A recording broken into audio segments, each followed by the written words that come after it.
If you're an artist, you've probably at least heard of NFTs.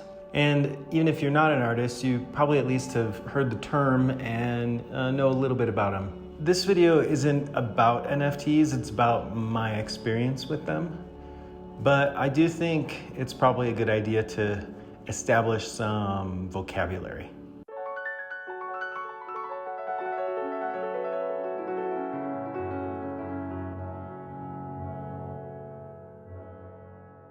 NFT stands for non-fungible token, which essentially means an item that can't be replicated. The best way I can describe it from my perspective, from the perspective of an artist, is someone has, through very complex computational power, figured out a way to take a file, such as a JPEG or a video, and imbue it with a uniqueness, sort of give that file a digital fingerprint. Once created, an NFT can be attributed to an owner, and that owner can then also transfer that ownership to someone else. With physical art, take this painting for example, it's generally pretty difficult to replicate this piece. And even if someone did, there are experts in the world who can evaluate these objects and sort of confirm whether something is authentic or not.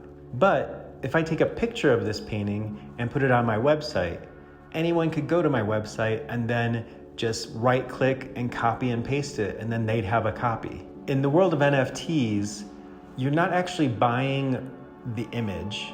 What you're buying is proof that you own the image.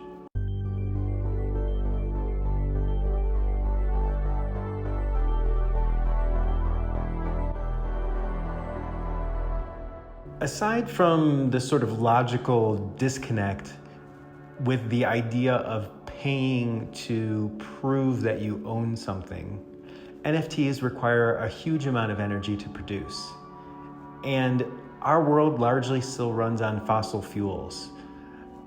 A typical NFT requires the same amount of energy as an American household over the course of a day and a half. And that's just for the NFT itself. Once it's created, it goes to an auction. And every time someone bids on it, that creates another need for energy.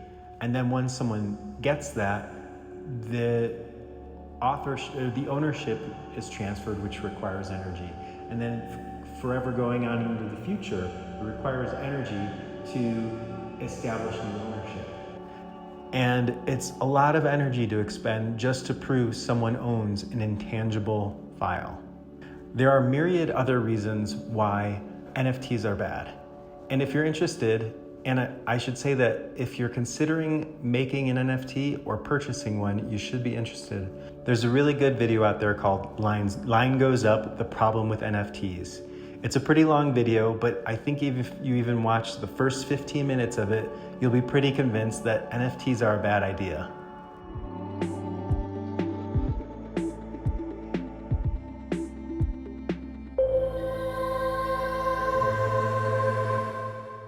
I didn't want to create an NFT. I mean, I went back and forth about it and eventually decided that I didn't want to do it. I had heard things, this is before the Line Goes Up video was out, but I'd heard things about the environment, but I also knew that it would require some initial cost for me because you have to pay to get it registered to become an NFT. And from everything I could tell, a good sale of NFTs required a lot of hype.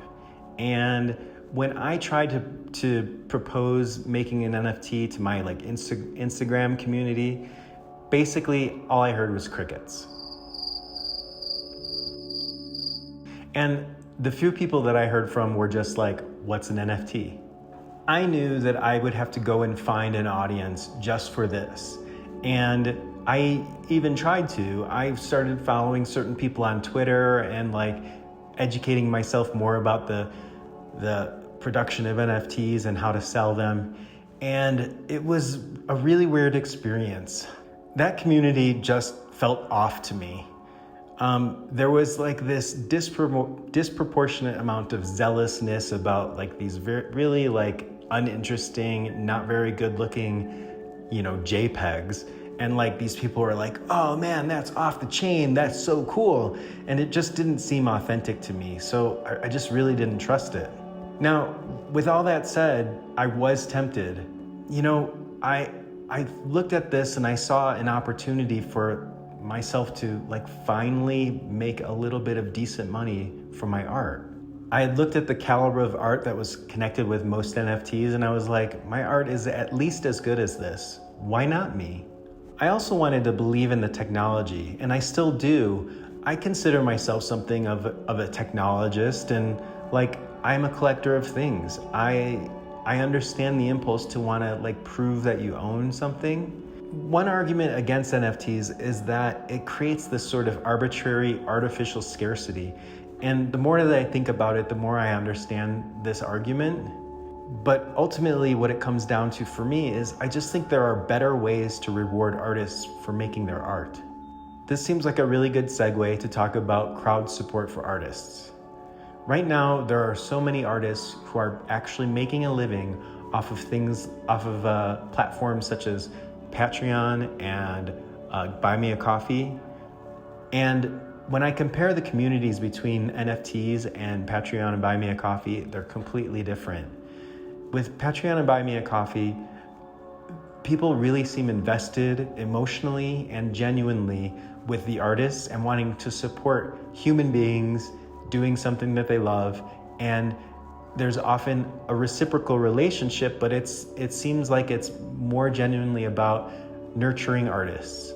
While the world of NFTs seem to be about self-serving investments, one-upsmanship, and just bragging rights that, ooh, I have the cool new NFT.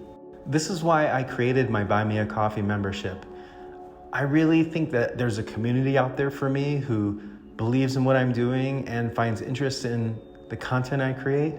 And I just want to give a really huge shout out to the members I have so far. Thank you so much. So I had decided not to create any NFTs, but then I did. What happened? Well, basically, an opportunity fell in my lap.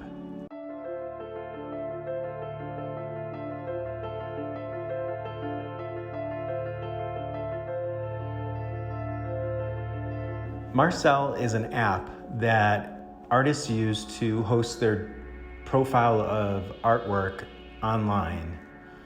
It's a decent app, and I used it for about 6 months, and that's where my website was. But I realized that I wanted to get a little bit more serious, and so I created a Squarespace account. I was also on Marcel's radar because at one point I had volunteered to interview with their user experience designer to talk about their app. As a former UX designer, I felt like I had a lot to say about it. And maybe they also liked my art. I don't know. But they approached me to do a series of NFTs where they would do all of the work. They did all of the initial creations of the NFTs, and they were going to take it to auction. And all I had to do was create 5 pieces of art and upload them to their app. They did everything else. I ended up creating a series of animated videos. They're the transitions you're seeing in this video now. I taught myself how to use 2 different new programs. I'm pretty happy with how they came out, and I think they're pretty interesting, and certainly at least more interesting than a lot of NFTs I see out there. I felt like because Marcel was doing a lot of the work and paying for the creation of the NFTs, that it somehow abdicated me from my responsibility, but even today, I still feel guilty about it. As the time approached for the auction to happen, I was getting more and more nervous and apprehensive, and so I didn't promote it at all. And I knew that my audience wasn't really into NFTs anyway, and by this time in the general community and people I knew, there was a lot of anti-NFT sentiment going around, and honestly, I didn't want to deal with the backlash from it, so I was pretty quiet about it when it happened. When they dropped, of course, there were no bids. And it was, kind of disappointing, but Marcel was nice enough to buy one of them. They paid me with Ethereum, which I just decided to leave in the wallet and see if it would appreciate. Like, you hear cryptocurrency is like going up in price and stuff like that. But of course, it's been a little over 6 months and it's only gone down. I should really, just like get rid of my Ethereum and cash it out. But honestly, I tried to figure out how to do that and it's a little confusing. Clearly, they don't want you to take money out of Ethereum. I also want to say I was encouraged by 2 people to create these NFTs. But when the time came for my auction, neither of them were interested at all in purchasing it from my collection. And what I've come to realize is that the NFT community is a lot about proselytizing. And every one of these like cryptocurrency evangelists are really just hoping that more and more people will get involved with it, because that will make it go up. And that's really all it is. It's just like a giant Ponzi scheme. I mean, for me, I'm more interested in making money from the things that I make rather than, buying something, holding on to it for a minute and then just selling it. I feel like I was duped by a trend, and not like, just like a TikTok dance. This is a trend that has had real consequences to the world. And, it's really hard to admit that I've made a mistake, but I feel like if someone sees this and says, okay, I'm not going to do that, maybe that's, helping to stop this cycle. And it's really easy to sort of dissociate from how NFTs are affecting the world because you're just sitting at a computer pressing some buttons. How could it be a problem? But it really is. And so again, I propose other models. I make physical art which people can hang on their walls, and you could buy it. You could go to my website and buy it right now.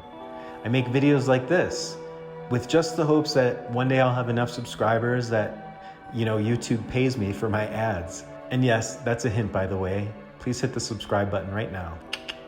And I also create exclusive content on my Buy Me a Coffee. If you follow me there, you'll see exclusive content that I make just for my followers. Again, I'd like to thank my current members for following me. And if you've made it this far, I really thank you for watching, and I hope I see you next time.